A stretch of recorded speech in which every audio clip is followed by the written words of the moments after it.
You're listening to Ayrshire Insights with Elliot Boyce. Now, Ayrshire Radio. If you've just tuned in, I'm chatting with this week's local legend, Liam Gallagher, head coach of Senjokai Karate Academy. So Liam, let's start from the start. Where is it you grew up?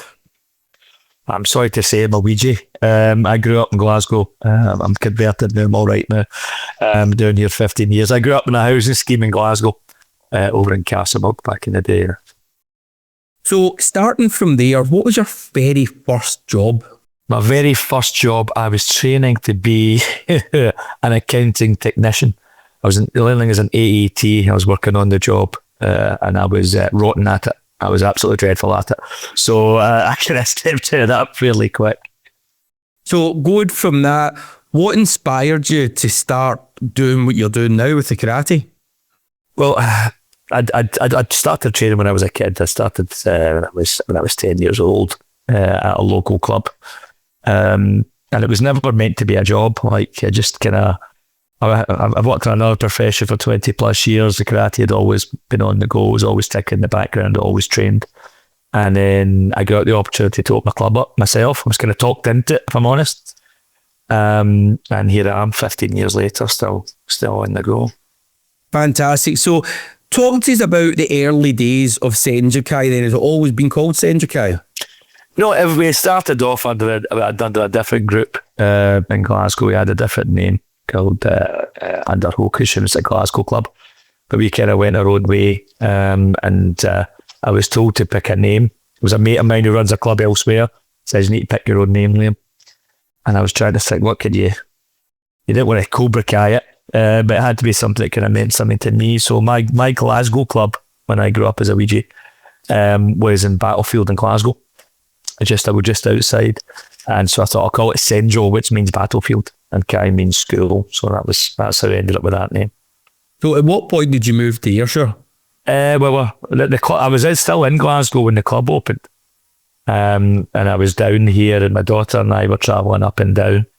And the clubs were getting busy and I thought, I can't do this. I can't possibly. One, you always feel like an interloper. You're not actually feel part of the community. You feel you're coming in, and I thought, no, we need to. And it's just a better place to live. Like, to be honest, I probably can't go back to Glasgow now. I've said that, but you're just that'll be you banned from the AM77 there. You better stick to the Ayrshire side. Those serious males turn off. So listen, a really fantastic story from the early days. Now you mentioned your daughter as well. So how did the business start of it then? So where did it start from, and then how did you progress through, and when could you start seeing it? Do you know what, this is really becoming a community here? Well, so the club started with myself, Louise, who was young at the time, my daughter, and my pal Sean, and the three of us literally hired a hall down at Citadel, and the three of us, and I'd done all the advertising, I'd followed all the marketing spiels, and nobody turned up.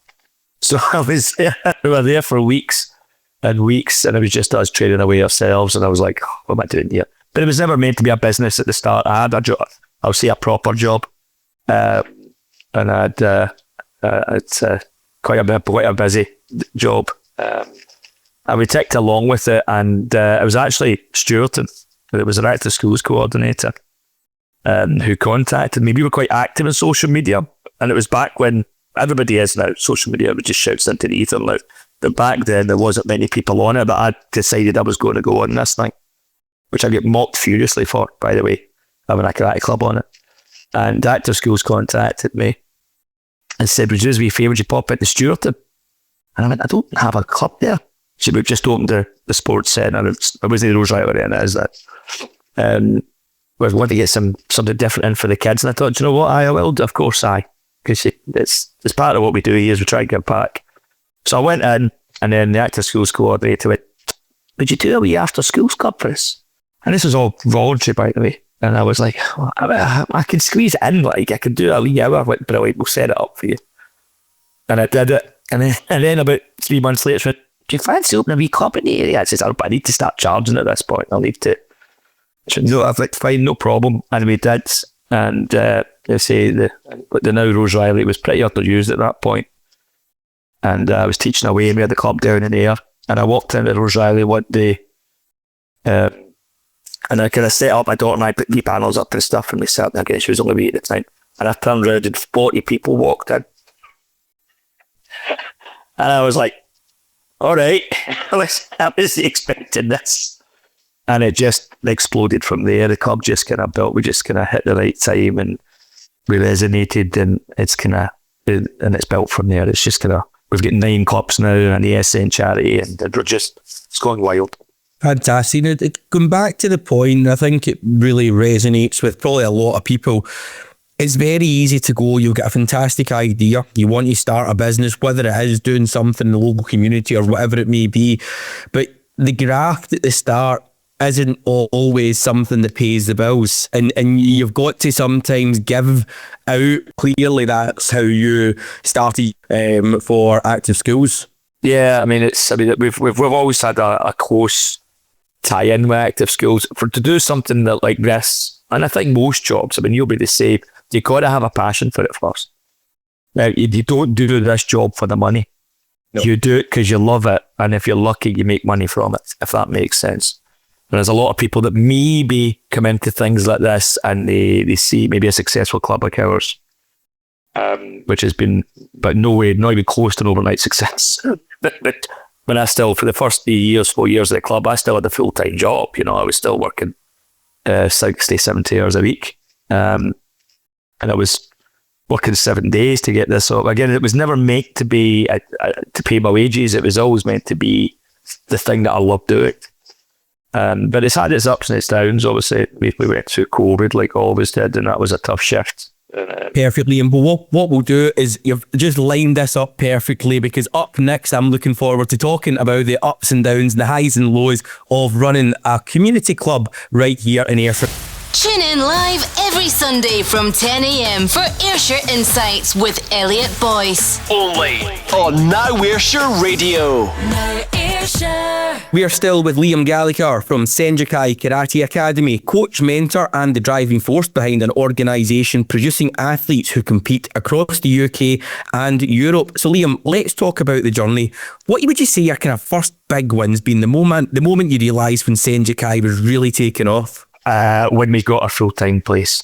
So we were in the sports centre for years and years, and our various sports centres. We still are. We still get satellite clubs all over Ayrshire, to say. But the ability to make the decision to get our own full-time place, to kind of have that, to live up to that kid's dream that I had at 13, 14 years old, to have my own dojo, and just come in and have those students walk in the door and have a pride in their... I pay the bills here, but it's their dojo, if that makes sense. That's when I knew we were on the right track. So, I mean, you mentioned your dojo and the club's dojo. For you, when you were growing up, obviously you were heavily involved in karate training yourself, and you got to the point where you did it. Do you see that pride from your students and people that come through the door of calling that place their dojo? Oh, 100%. Everybody, I mean, as I say, even those that are training out to other clubs in other areas, this is their dojo. You know, we've got guys that come up to Bolton, Symington, Maple, they're training all over, but this is their dojo. And quite often they'll maybe, even the ones that are further afield, will try and get here once a month or twice a month just to train here. It's definitely, it's given us a central focus. Fantastic. Now, every club has its challenges. You touched on it just before the break there about COVID and those sort of times. What would you say your hardest day since starting Senjokai's been? Oh, that day when we had to close for COVID, because the dojo was absolutely, in 2019, we were blasting it. I mean, it was, I just can't tell you why it suddenly kicked off, but 2019 was a year that was like, the dojo, the whole setup, the community, everything just exploded. And then back, we'd already started moving classes to Zoom at that point and standing there with the instructors. We did it on our Facebook members group. I just did a video, listen guys, we'll be all right. It still pops up now and again, people talk about it, and they're like, we'll be okay, we'll get through this together, you know, training's going to be online. And then switching that camera off, and we all just turned around and looked at each other and went, we may not turn this back on. This might be finished. You know, but we battled through. In terms of the finances then of the club, how did you manage to keep going? Because the thing with COVID, as much as there was support out there, everything continued. Bills still continued. Yeah, there was maybe release, but all of those costs were still there and still continued throughout. I don't know if you'd staff working for you, etc. All those challenges as well. So how did you keep sustained through that period? Honestly, an amazing community. The members, a lot of members maybe that weren't as invested in the club, shut their payments down, etc. And I was like, I take the payments down to 50%. And they actually said to me, don't, we'll keep paying. So yeah, they kind of really supported us. We lost about 40% of our membership. Like, obviously we did get some grants that kind of kept the lights on, but it was a tough rebuild. Like it was tough getting through it. But I was doing 20 hours a week online teaching people all over the place. Yeah. I was going to talk about that as well. So clearly, I mean, you were, as you mentioned earlier on in the interview, at the start, you were quite big in social media, albeit you had probably people in other clubs looking at you going, who is this guy? I mean, what's he doing? Absolutely. Obviously, the digital revolution changed everything. Is online now, and the way in which a lot of people communicate is through online. How did you find the transition from constantly being in the dojo to then doing it over through Teams, Zoom, whatever it was? It was the adjustment in training style, teaching style. Sorry, was quite difficult, and just the kind of working in your communication. Because we had kids clubs, so we had kept them entertained. We were like their 30-minute cartoon, if you will, or a day. They kept them active, and then we had the general club, and then we had elite guys that wanted to. They were competitors, and they suddenly had all the competitions pulled from them. So we had to try and keep them all going. But just being adapting. Just instead, we could have moaned about it, complained about it, or we just pushed through and adapted. And that was the kind of mindset. I didn't do it alone. I had support. Otherwise. What was it like? I don't know, obviously there was different ways where it opened, then we closed again, and it come back in phases. How did you feel when you got to start seeing your students again and people starting to come in? I know it might have been a bit awkward to start with distances and the number of people you could have, but how did it feel when you would start opening again? It was fantastic. It was fantastic, but again, as you said there, it was very stop-start. We thought, this is it, we're getting, and then the door was closed again, and then so it was quite high. It was quite hard mentally, if I'm honest. At that point, I'm a business owner. At that point, it was kind of mentally tough. I was struggling with that, but we adapted. One of my enduring memories of that was the adults weren't allowed to train indoors. So we have a car park there, and the garage next to us were very friendly, and they cleared the car park. So the adults were training outside, and I was teaching the kids indoors.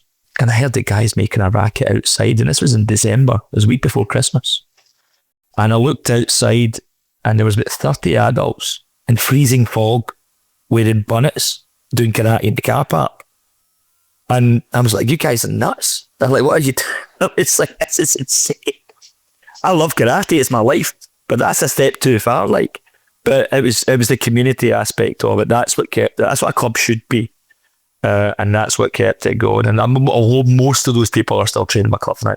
It must have been terrifying for anybody driving by in the car and looking and going, what the hell is going on? It's a mental eye, absolutely, without a doubt.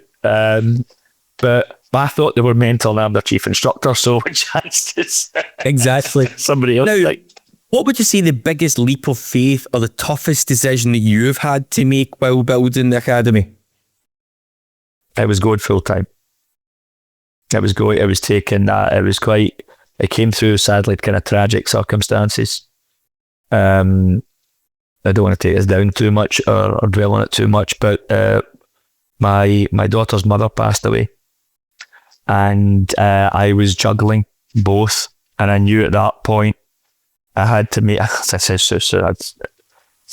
knew at that point I had to make a decision. If I kept my old job and dropped the club, I would be that dad that would see her once every 2 weeks on a Sunday. Because our granny was amazing. Our granny stepped in, of course. Or I took the financial massive drop, and went full time with the club, which meant I was there for my daughter. And that kind of made me, my old employer thought I was off my head. It's probably right. when I pulled the trigger and I went full time. But I was able to be there for Louise. I was able to be there for my daughter and kind of support her. And I think sometimes she wished I wasn't, being a dad, like. But that kind of made me make the push, and it was tough, like, because just because I made that decision, I pulled that trigger, it didn't mean it suddenly all powered into life. It still took a good 18 months, 2 years before it became financially viable, even as a job. There was days I was choosing, do I put £20 in my Licky meter, do I put £20 in the car to go teach? So it was properly tough, but these are decisions you make. I had a dad, as people out there would make these kind of decisions every day. Mine's no different. But here we are, and 15 years later, we're flying high. So I would say, Liam, I know, and it's every single business owner has their own story, and with that one, a really difficult time. But I think what it does do is it speaks about the character in terms of who you are. I mean, when you mentioned back right at the very start of the interview, giving up your own time because you were so passionate about what you did and helping with the active schools, supporting people and doing it, and then when the really tough call comes, when it's affecting your family, who by all is the number one, that decision was made with that intention, because at the end of the day, as you mentioned, it took you such a long time to grow it to where it is today. But from that, and somebody that's probably got a very tough mindset, very disciplined and able to do those things, which is probably everything that you teach in your academy, is probably the reason how you've managed to come through and get to the other side. So from me and speaking to loads of different people, I'm really passionate about this and really think it's fantastic what you've done, the decisions you've made, and how much life you've probably touched right here in Ayrshire doing what you do. Thank you. It's fantastic. Now, we're looking through, and clearly the club is going from strength to strength. From opening your first class to coaching medal winners, what would you say your proudest moment's been? Oh, that's a toughie. Standing in Japan, the Yoyogi Stadium in Tokyo, with students from Ayrshire at the World Championships, kids that had come through my club for your schools, for our areas, and standing there up against the best in the world in Tokyo. That it took me a bit to take that in, that we'd done that, because we'd said that. Again, it sounds very cheesy. We'd said that all those years ago with just me, Sean, and Louise, and all in a room. I'd have said you were off your head, but to stand there, and they were medaling as well. They were competitive. They were battling these top. It was probably the proudest moment I've had. We had a very successful run at the Euros last year in Denmark, but I know a lot of European champions came back at the club, but we didn't have any world champions for Japan. But standing there in that stadium at that was just. What's left of the hair in the back of my head standing up even now, just thinking about it. Amazing. Now, you talk about that area in Tokyo, Japan. What's it like travelling over there? Because I've heard so many amazing things about the place. I keep their economy going at this point. I love it. Yeah, it's an amazing place to go. They're an amazing people. Their discipline, their mindset, the way they always think of their impact on others. That's their entire mindset. Yeah, it's just a beautiful place. I'm very lucky. Because of what I do, I've been over many, many times training and doing exams, etc., competing. But yeah, anybody, regardless whether they're martial arts or not, if you get the chance to go visit, go. It's just it's life changing. Are you going to open another place, Senjokai Japanese tourism? And I just don't think I'll get the energy for that. We do take the club members over every so often. We do a kind of club trip where I take the students over that want to go, and we do a wee tour of my favourite spots. So yeah, we do that. Coming up, we're going to find out about Liam's links to community. Now streaming Ayrshire Insights, hosted by Elliot Boyce. This is Now Ayrshire Radio. We are still chatting with this week's local legend, Liam Gallagher from Senjokai Karate Academy. But first, it is time for Bargain of the Week. So listeners have been in touch earlier on. They've let us know what their Bargain of the Week is, Liam. So what is the best thing you've managed to pick up this week for a bargain? For a bargain?